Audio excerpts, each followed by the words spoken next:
خودی کا زینہار لا الہ۔ السلام علیکم ورحمۃ اللہ وبرکاتہ۔ الحمد للہ رب العالمین، اللہم صلی علی محمد وعلی آل محمد وعلی اصحاب محمد۔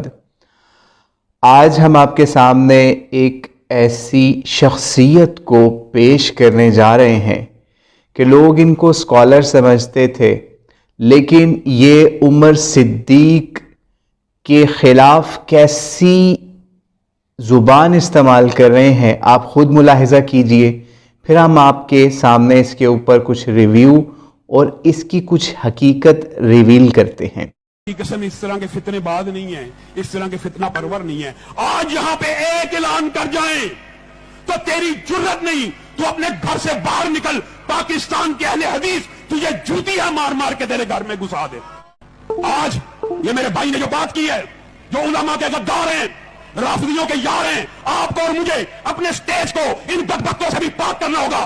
آپ میرے سے وعدہ کرے، جب تک یہ علماء سے معافی نہیں مانگے گا، رافضیت سے توبہ نہیں کرے گا، اس کو کبھی بھی اہل حدیث کے سٹیج کے اوپر چڑھنے نہیں دیں گے۔ سبحان ربک رب۔ جی، تو آپ نے ملاحظہ کر لیا کہ انہوں نے ایسی تھرڈ کلاس لینگویج عمر صدیق جو انہی کی جماعت کا یا انہی کے فرقے کا یا انہی کے مسلک کا مناظر سمجھا جاتا تھا، ان کے خلاف اتنی تھرڈ کلاس لینگویج یا زبان استعمال کی کہ ان کو کہا کہ ان کو ممبروں پہ بھی چڑھنے نہیں دینا، ان کو ہم اگر اعلان کر دیں تو ان کو جوتیاں مار مار کے لوگ ان کے گھروں میں گھسا دیں گے۔ یہ کوئی زبان ہے؟ یعنی آپ نے ممبر و محراب اور اپنی مسندوں کو اپنے مسلکوں کے اوپر بیٹھ کر اس زبان کو استعمال کرنے کے لیے آپ دین کا نام گندا کر رہے ہیں یا خراب کر رہے ہیں۔ یہ مساجد اور یہ سٹیج آپ کے اکھاڑے ہیں کہ آپ لوگوں کو کہیں ہمیں جوتیاں مار دیں گے، ہم یہ کر دیں گے، ہم وہ کر دیں گے۔ اللہ کی پناہ ہے۔ تو پھر اس کے علاوہ بات یہاں ختم نہیں ہوئی، اس سے بھی اوپر کے الزامات لگائے جا رہے ہیں۔ پہلے تو اس سے معافیوں کے مطالبے کیے جا رہے ہیں عمر صدیق صاحب سے، پھر انہیں کہتے ہیں کہ یہ رافضیت سے جب تک توبہ نہیں کرتا۔ اس سے بڑا کیا صریح الزام ہوگا کہ عمر صدیق جیسے بندے کے اوپر رافضیت کا آپ الزام لگا رہے ہیں صرف اس وجہ سے کہ اس شخص نے یزید کی وکالت کرنے والے علماء کو نتھ ڈالنے کی کوشش کی یا ان کو علمی جواب دیے اور ان کو ڈنکے کی چوٹ پر یہ بات کہی کہ اگر کسی کو شک ہے ان جوابات کے اوپر تو آئے ہمارے ساتھ ان کے اوپر مناظرہ کر لے کہ منہج محدثین اور اسلاف کیا تھا یزید کے اوپر، کہ یزید رحمت اللہ علیہ کہہ سکتے ہیں یا لعنت اللہ علیہ کہہ سکتے ہیں، یا یزید کو ہم اس کے کارنامے جو اس نے کیے اسلامی تاریخ کے اندر اس کے اوپر اس نے اوپن چیلنج کیا ہوا ہے، لیکن کوئی شخص ابھی تک ان کے سامنے اس سٹیج کے اوپر بیٹھ کر ایسی ڈیبیٹ نہیں کرنے آ سکا، نہ ان کے اس چیلنج کو ابھی تک صحیح طریقے سے قبول کیا۔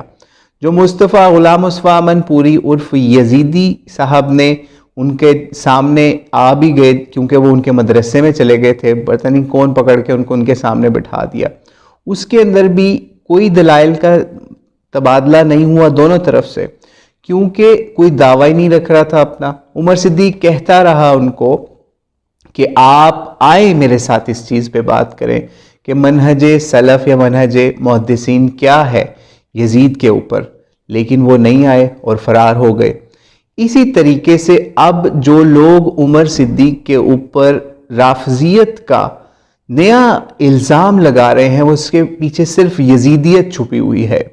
آپ خود سوچیں، عمر صدیق وہ شخص ہے جس نے حضرت معاویہ، حضرت عثمان اور دیگر اصحاب رضی اللہ تعالیٰ عنہم کے اوپر جو بھی الزامات لگتے تھے رافضیوں کی طرف سے، ان کا اس شخص نے دفاع کیا ہوا ہے، دلائل دیے ہیں، ان کے اوپر تعویلیں کی ہوئی ہیں اور بہت کچھ کام کیا ہے، ممبر کے اوپر بھی، مناظروں کے اوپر بھی، یوٹیوب کے اوپر بھی، دیگر میدانوں کے اندر بھی، پھر اس شخص کو آپ اہل حدیث مسلک سے خارج کر کے کہیں پہ جوتیاں مارتے ہوئے، کہیں پہ آپ اس کے خلاف اتنی بد زبانی کرتے ہوئے نظر آ رہے ہیں.